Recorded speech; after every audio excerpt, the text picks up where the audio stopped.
Alright, so tayo nagbabalik muli mga kababayan at ito po muli ang inyong Kuya Mob sa Bob's TV. Okay, so ito pag-usapan natin mga kababayan, no? Ito pong masamang balita at masamang nangyari dito po kay Congressman Kiko Barsaga mga kababayan dahil mukhang matatanggal na po ng tuluyan ito sa Kongreso. Si Congressman Kiko Barsaga, yan po ang ating alamin ngayon at pag-uusapan. Pero syempre bago ang lahat, please don't forget to subscribe, like, share at comment dyan sa comment section. Okay, so ito mainit na balita ito mga babayan dahil meron pong masamang balita dito kay Kiko Barsaga dahil tuluyan na po siyang sinampahan ng kasong libel mga babayan ni Enrique Razon. Ito po yung balita na yan mga babayan dahil po sa kanyang post na to. Enrique Razon is the mastermind behind the corruption in Congress. I will disclose everything in a speech once I return on the first week of February. Kung maalala natin mga babayan ay suspendido pa rin etong si Kiko Barsaga pero mukhang mauunsyamina ang kanyang pagbabalik sa Kongreso. Alam nyo, nakikita ko dito, unahan ko na kayo mga babayan kapag siya po ay sinampahan ng kaso at hindi siya nakabalik sa Kongreso, marami na namang sasabihin itong si Kiko Barsaga laban sa gobyerno. At ang pinapalabas nga po nitong mga DDS, wala naman daw pong libelous dito sa kanyang post mga babayan. Diba? Wala daw po libelous. Pero ayon po dito kay Jesus Falsis mga babayan, sabi niya po dito, because a DDS dared me to point out anong post ni Kiko Barsaga ang libelous and wala naman daw siyang dinilit. Ito ang deleted post before it was deleted dahil mabilis tayo mag-screenshot. So, na-delete po itong video na to mga babayan, itong post na to mga babayan. After niya po yung i-post ay dinilit po yan. Sabi nga dito, ang bilis 2 minutes lang. Na-screenshot kagad. Bagito pa at may gata sa labi si Kiko Barsaga. Imbis na mag-antay na i-disclose lahat ng gusto niyang ilabas laban kay Enrique Razon sa privilege speech niya where he will have absolute immunity from libel, in-announce niya at nagbigay ng patikim. Yung patikim, libelous na. Hindi na nakapagantay si Kiko Barsaga mga babayan at yan po ang kanyang napala. Sabi nga po ni Enrique Razon mga babayan, mahirap patulan ang siraulo. He is not worth paying attention to.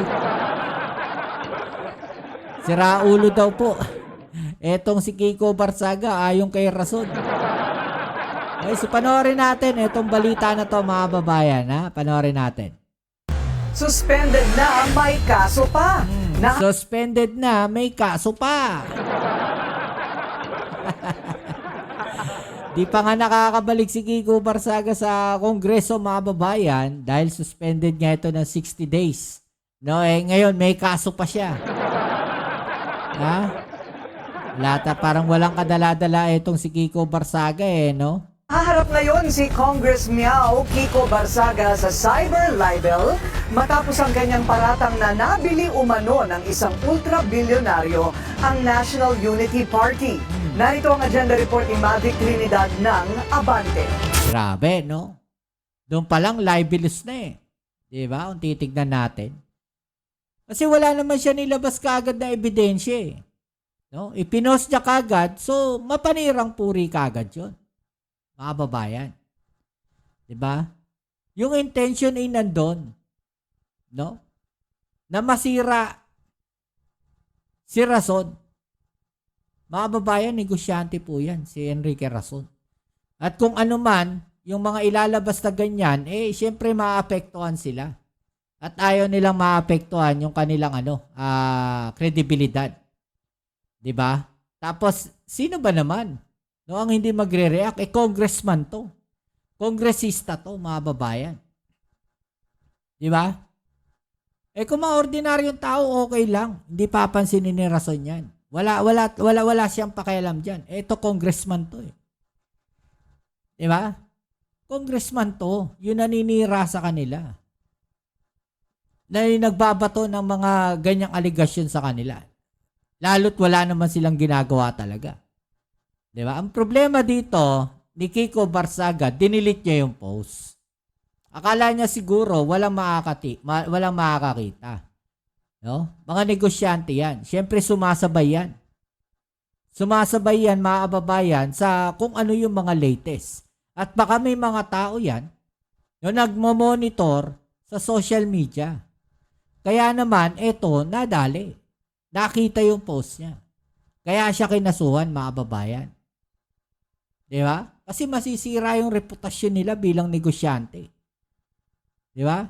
At isa pa, siguro iniisip nila dapat bigyan ng leksyon yung mga ganyang klaseng tao. No, kasi pagka hindi nila pinansin yan, mga kababayan, baka kahit sino na lang. No, idawit netong si Kiko Barsaga. Kahit sino na lang sasabihin niya. Di ba, mga kababayan? Hindi naman sa pero kasi ito opinion lang natin na parang nagugulo. No, yung mga totoong issue talagang nalilihis. No? Tingnan ninyo ngayon, sino talaga ang naglilihis ng mga totoong issue? No, halos nawawala na tayo sa usapin, no, ng flood control. Nawawala na tayo sa usapin ng korupsyon. Mga babayan, na dapat tinututukan talaga. Kasi sinisingitan nila ng iba eh. Di ba? Meron silang ibang isinisingit. No? Ginugulo, nagugulo lalo. Hindi nakakatulong. Di ba, mga babayan?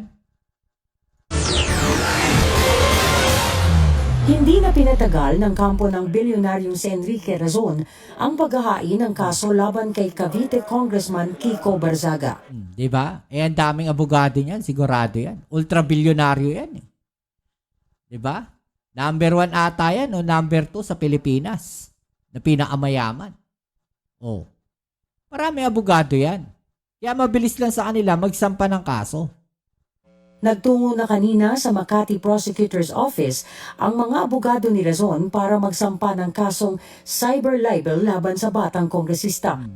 Sabi ng Tinuruan nila ng leksyon to, mga babayan. No? Si Rason. abogado ni Razon Ay si Barsaga. na si Attorney Lawrence Arroyo, defamatory at malisyoso ang mga posts ni Barzaga sa kanyang social media account noong January 9, 2026 kung saan pinaratangan niyang sinuhulan ni Razon ang National Party Unity o NUP para suportahan si dating House Speaker Martin Romualdez noong 2025 elections. Hindi alam ng kampo ni Razon Diba, mga babayan? Ba't niya susuhulan? Unang-una, wala namang kalaban si Martin Romualdez sa pagkakaalam ko. Sa pagtakbo bilang House Speaker. Diba? Sa NUP? Susuhulan ni Rason? Bakit? Anong motibo? Anong meron? Diba? Razon ang motibo ni Barzaga. And the basis of this complaint of ours is precisely our position that what he said was false and malicious. Sa kanyang mga posts kahapon, sinabi ni Barzaga na may mga ebidensya siyang ipipresenta na magpapatunay sa umano'y suhulan. Eto, mga babayan, no? Tignan natin. Congressman Puno may file a case against me. It will only prove that he was bought by Enrique Razon in court. Patunay sa umano'y suhulan. Ipinagkibit balikat lang naman ito ng abogado ni Razon. Hindi naman dumating si NUP Chairman Ronaldo Puno o kahit na sinong miyembro ng partido kanina sa Makati Prosecutor's Office. Maring ipinahayag ni Congressman Puno na hindi nila palalampasin ang mga walang basehan na bintang ni Barzaga. Sabi ni Puno, suportado ng lahat ng NUP members ang pagsasampa ng kaso laban kay Barzaga. Tila napuno na si House Deputy Speaker at NUP Chairman Ronnie Puno sa mga aligasyon ni suspended Congressman Kiko Barzaga. Ang huling banat kasi ng kongresista, nabili raw ng isang bilyonaryo ang partido ni Puno. Narito ang agenda report ni Mavic Trinidad ng Abante. Kakasuhan ng National Unity Party o NUP si Cavite 4th District Representative Kiko Barzaga dahil sa mga panibagong pasabog nito sa kanyang social media account. Sinabi ni House Deputy Speaker at NUP Chairman Ronnie Puno, hindi na nila palalampasin ang mga walang basihang aligasyon ni Barzaga. Sa kanyang post, sinabi ni Barzaga na tumanggap daw ang mga miyembro ng NUP ng suhol galing kay billionaire Enrique Razon kapalit ng pagsuporta sa dating House Speaker Martin Romualdez bago ang eleksyon noong 2025. Pero kaagad din naman itong binura ng kongresista.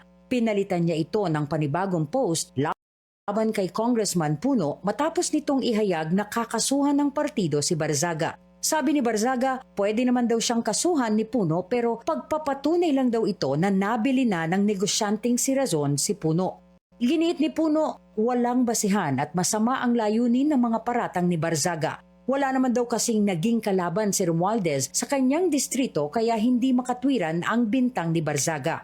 At dahil sa mga akusasyong ito ni Barzaga sa mga miyembro ng NUP, sa korte na lang daw sila magkita. Ang NUP ay partidong minsang pinamunuan ng ama ni Barzaga na si Elpidio Barzaga Jr. at kinabibilangang partido rin ng batang kongresista.